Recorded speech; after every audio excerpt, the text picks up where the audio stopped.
برسات کا موسم ہے۔ کسی زمانے میں اس سے بہت رومانیت منسلک تھی۔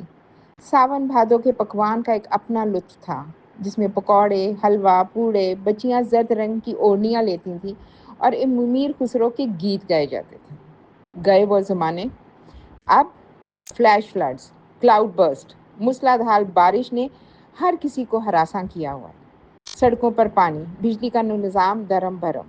لیکن ایک چیز جو پرانے وقتوں میں خوراک کا حصہ تھی اور آج بھی ہونا چاہیے، وہ ہے پیاز اور سرکے کا سلاد۔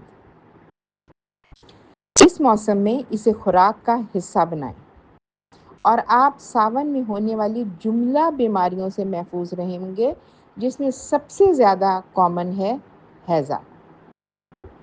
برسات میں ہیضہ بہت جلد ہوتا ہے، تو اس لیے اگر آپ دوپہر کے کھانے کے ساتھ، اسپیشلی رات کو بھی کھائیے، آپ پیاز گول گول کاٹیں، اس کو سرکے میں ڈپ کریں اور ہر کھانے کے ساتھ اس کو اپنی خوراک کا حصہ بنائیں، تو انشاءاللہ آپ ہیضہ سے اور جملہ بیماریاں جو اس موسم میں ہوتی ہیں اس سے محفوظ رہیں گے۔